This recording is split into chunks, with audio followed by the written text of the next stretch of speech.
बच्चों, हम लोग अपने इस कक्षा 10 के गणित में सांख्यिकी का अध्ययन कर रहे हैं। सांख्यिकी में हम लोगों ने समांतर माध्य देखा था, इसके बाद माध्यिका देखना शुरू किया है। हम लोगों ने पिछले दिनों माध्यिका का अध्ययन किया था जब आंकड़े अवर्गीकृत हों, परंतु आज की तिथि में हम लोग अब उसी माध्यिका को आगे की ओर बढ़ाते हैं और माध्यिका ज्ञात करना जब आंकड़े अवर्गीकृत परंतु सारणीबद्ध हों। प्यारे बच्चों, ये भी चीज हम लोग कक्षा 9 में ही पढ़ के आए थे। जब हमारे आंकड़े अवर्गीकृत हैं, आंकड़ों की संख्या सम है या विषम है, उसकी माध्यिका ज्ञात करना हम लोगों ने 9 में ही सीखा था। हमने उसकी पुनरावृत्ति किया पिछले दिनों। आज भी मैं आपको वही चीज बताने जा रहा हूं जिसका अध्ययन हम लोगों ने पूरी तन्मयता के साथ कक्षा 9 में कर चुके हैं, लेकिन आपको वर्गीकृत आंकड़ों का माध्यिका ज्ञात करने को बताने से पहले मैं आपको आंकड़ों का अवर्गीकृत परंतु सारणीबद्ध होने की स्थिति में आपको समांतर माध्य बताना उचित समझ रहा हूं। ध्यान दीजिए, ऐसे आंकड़े आपके दिए होंगे जहां पर पद होगा और बारंबारता होगी, पद होगा और बारंबारता होगी। बहुत ध्यान से देखेंगे ऐसे प्रश्नों को जहां पर कि इस प्रकार के खाने बने हुए आपके प्रश्न दिए हैं। 9 की गणित अगर आपके पास होगी तो आप 9 की गणित में ऐसे प्रश्नों को देखेंगे जैसे पद में 40, 12, 18 और 8। तीसरा है 50 और 32। चौथा है 100 और 14। पांचवा है 80 और 16 और 160 और 4। ये आपका चौथा है। इस प्रकार से ये प्रश्न दिए हुए हैं। इस प्रश्न का हमको समांतर माध्यिका ज्ञात करनी है। माध्यिका ज्ञात करने के लिए सबसे पहले हम वही समांतर माध्य जैसे निकालते थे उसी तरह का हम नकल करते हैं और फिर यहाँ एक सारणी अब इस प्रकार से सारणी बनाते हैं। पद की बनाते हैं, बारंबारता की बनाते हैं। 2 कॉलम तो आपको नकल करके ही लिख लेना है, कहीं से इसके लिए कॉलम खोजने की जरूरत नहीं है। 40 की बारंबारता 12 हो गई, पद 18 की बारंबारता 8 हो गई, 50 की बारंबारता 32 हो गई, 100 की बारंबारता आप 14 देख रहे हैं आप सवाल में, 80 की बारंबारता आप 16 देख रहे हैं और 160 की बारंबारता 4 दिखाई दे रही है। इस प्रकार से अब आपको माध्यिका, ये समांतर माध्यिका, सारी समांतर माध्यिका कह रहे हैं हम, माध्यिका ज्ञात करने के लिए आपको एक नया कॉलम बनाना है, संचयी बारंबारता। संचयी बारंबारता, प्यारे बच्चों, मैं संचयी बारंबारता की सारणी बनाना आपको याद होगा, मैं कक्षा 9 में सिखा चुका हूं। फिर भी मैं आपको दोहराने के उद्देश्य से आज पुनः बता दे रहा हूं। संचयी बारंबारता सारणी को निकालने के लिए पहले पद की संचयी बारंबारता 12 की 12 ही होती है। दूसरे पद की निकालेंगे तो इस 12 को 8 के साथ जोड़ेंगे, 12 और 8 जोड़ेंगे तो ये 20 हो जाएगा। तीसरे की निकालना है तो इस 20 को 32 के साथ जोड़ेंगे तो 52 हो जाएगा।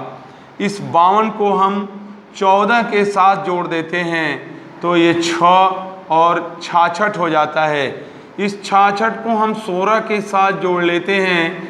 आप देखें 6 6 12 हुआ, 6 1 7 8 82 हो जाता है। इस 82 को हम 4 के साथ जोड़ लेते हैं, 86 हो जाता है। ये हमारी संचयी बारंबारता सारणी हो गई।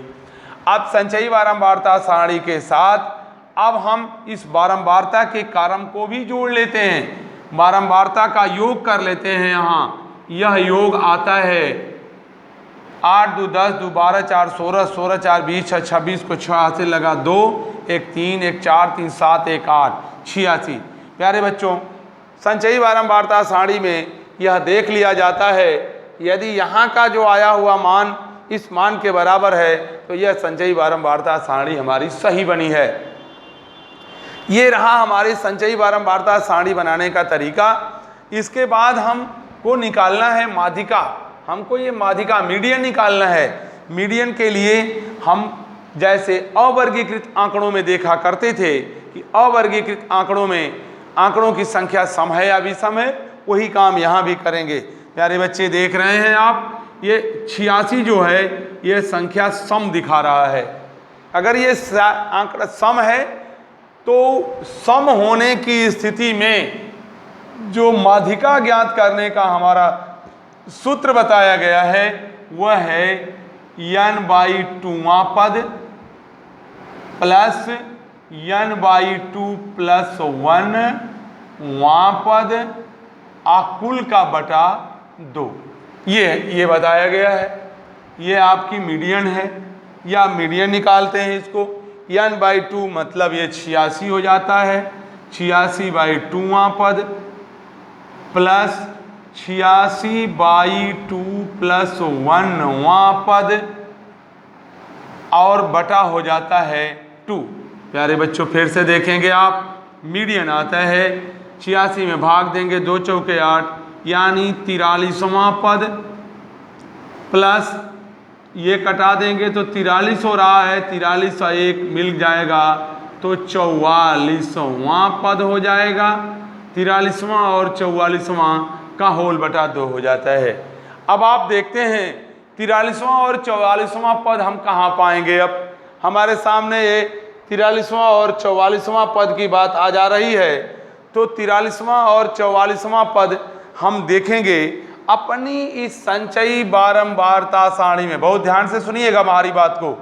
43वां और 44वां पद को इसी संचयी बारंबारता सारणी के अंतर्गत हमको देखना होता है कि ये पद कहाँ मिल रहे हैं। आइए हम देखें, 12 से ज़्यादा है 43, 20 से भी ज़्यादा है लेकिन 52 से कम है। जब वह पद 52 से कम है इसका मतलब कि वह 52 के अंतर्गत बिलोंग कर रहा है।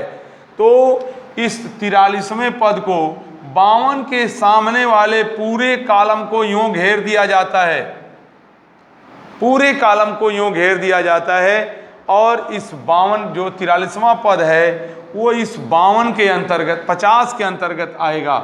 इसलिए मीडियन हो जाएगा यहाँ 50 और प्लस ये 44वां पद भी हमारा इस 52 में ही आएगा।